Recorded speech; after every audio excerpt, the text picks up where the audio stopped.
जी hello दोस्तों, मैं हूं कमर सीमा। उम्मीद है आप लोग ठीक होंगे। दोस्तों, जैसा कि आप देख रहे हैं, मेरे साथ मौजूद हैं आरजू काजमी साहबा। मैडम, सबसे पहले तो आपके वक्त का बहुत शुक्रिया। बहुत शुक्रिया सर कि आपने इनवाइट किया। Thank you so much. Madam, Sheikh Hasina Wajed को डेथ सेंटेंस दे दिया है, लेकिन इस वक्त जो पूरी दुनिया में सवाल हो रहा है वो एक ही है कि क्या भारत जो है वो शेख हसीना वाजिद को भेजेगा या नहीं भेजेगा बांग्लादेश वापस।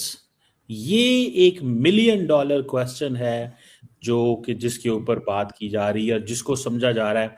ये सबसे इम्पोर्टेंट सवाल है। आप कैसे देखती हैं इस डेथ सेंटेंस को कि उन्होंने 1400 बंदे मारे और 50 साल से वो रूल कर रही थी। कभी वो स्पेशल उन्होंने ट्रिब्यूनल बनाया हुआ था। What do you make of that? और ये तो एक बहुत बड़ी चार्जशीट है उनके बारे में। और लेकिन सबसे इम्पोर्टेंट है, क्या भारत उनको वापस भेजेगा?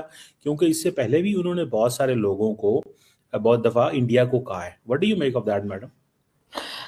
सर सबसे पहले तो अगेन बहुत शुक्रिया कि आपने इनवाइट किया। और बिल्कुल मेरी कुछ लोगों से सर बात हुई। इंडिया में भी मैंने जो एक आध शो बनाया तो उसमें मैंने उनसे यही पूछा, तो उनका यही कहना है कि भाई वो पॉलिटिकल असाइलम पे हैं तो फिर तो भारत वापस नहीं करेगा, इसलिए कि जो लोग ऐसे होते हैं उनके ऊपर असाइलम लिया होता है उन्होंने, तो उनको तो आप जबरदस्ती नहीं वापस भेज सकते। तो जितने दिन रख सकेंगे उतने दिन तो रखा जाएगा, उसके बाद जाहिर है कि उनके पास अपील का हक भी है। वरना तो जैसा कि लोग बात कर रहे हैं कि 2024 में तकरीबन 1400 के करीब लोग जो हैं वो उनकी जानें गई थी। आपको याद होगा वो जो झगड़ा चला था बांग्लादेश में, उस वक्त तो शेख हसीना वहीं थी। तो इस बात को भी कहा जा रहा है कि इनके कहने से हुआ था। तो अदालतें तो उनकी आजाद हैं, अदालतें जो हैं वो अगर आजाद ना होती तो इस तरह का कि फैसला ना आता। तो अब फैसला आया, लेकिन जाहिर है कि अब वो उसके ऊपर अपील दायर करेंगी, एक लंबा प्रोसेस चलेगा। ऐसा तो नहीं है ना कि आज उन्होंने सजा सुना दी है तो कल उनको कोई फांसी पे लटका देंगे, ऐसे ऐसे तो नहीं होता। तो जाहिर है उसका मुझे ये लग रहा है कि भारत भी उनका साथ देगा, क्योंकि जब उनकी गवर्नमेंट थी शेख हसीना की तो भारत के साथ उनके टर्म्स बहुत अच्छे थे और इसीलिए भारत में वो रह भी रही हैं।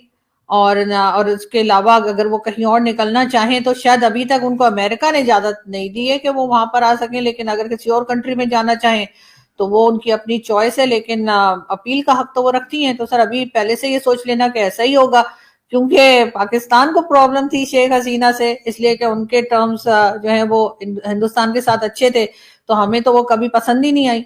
हालांकि जब जितना अरसा वो रही हैं तो उन्होंने कोई ना कोई अच्छे काम भी किया अपनी कंट्री के लिए। उनकी इकोनॉमी भी अच्छी हुई, उनका एजुकेशन सिस्टम भी अच्छा हुआ, और भी कई चीजें उनकी ऐसी थी जिसकी हम लोग यूट्यूब पे बैठकर एग्जाम्पल भी दिया करते थे। जब नया नया यूट्यूब स्टार्ट किया था तो उस वक्त भी हम एग्जाम्पल्स देते थे कि जी उन्होंने मिलिट्री को मिलिट्री की जगह पे रखा है, मुल्लाओं को मुल्ला की जगह पे रखा है। लेकिन ठीक है, बहुत सी चीजें गलत भी होंगी, मैं ये नहीं कह रही कि जो कोई होता है गवर्नमेंट में उसकी हर चीज सही होती है। कई चीजें ऐसी होंगी जो डिक्टेटरशिप वगैरह का कहा जाता है कि वो उन्होंने अपनी एक बना रखी थी, और मीडिया और हर सब कुछ कंट्रोल था। तो ये सब चीजें तो थी उनकी। तो अब देखते हैं सर क्या क्या वो अपील दायर करती हैं या किस तरीके से अपने केस को लेके चलती हैं। अभी फिलहाल तो मुझे वो भारत से जाती हुई नहीं दिखती। हेलो दोस्तों, नमस्कार। ये मैं बहुत दिनों से वीडियो डालना बंद कर दी थी, सॉरी। अब नए सिरे से वीडियो डाल रहा हूँ। तो ये नई वीडियो है कमर चीमा साहब की, जो कि आज बांग्लादेश में शेख हसीना को सुप्रीम कोर्ट ने फांसी दे दी है, जो कि उनके राज के अंदर 14-15 मौतें हुई थी बांग्लादेश में, उसमें उन्हें गुनाहगार साबित कर कर फांसी दे दी गई है। अब कमर चीमा परेशान हो रहा है कि फांसी दे तो गई है, मगर वो तो इंडिया में बची बैठी हुई हैं।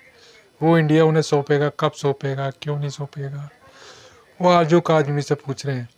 अब आरजू काजमी क्या करेंगे, वो तो पाकिस्तान में बैठी हैं। इंडिया क्या करेगा, इंडिया क्या नहीं करेगा, वो आरजू काजमी क्या बता पाएंगे। मगर नहीं, वो पता है इंडिया वाले को बुलाएंगे तो इंडिया वाले इनका सही सही जवाब देंगे। ये मुँह चुप हो जाता है इनका अपना। इनके एनालिसिस भी तो आजकल बड़ा बेकार हो गई है, क्योंकि ये एनालिसिस करने लग गए हैं बायस तरीके से, अपनी तरफ से सोचते हैं, न्यूट्रल होके एनालिसिस नहीं करते, रिपोर्टिंग नहीं करते। ये अपना एनालिसिस करते हैं, जो खुद सोचते हैं वही बताते हैं।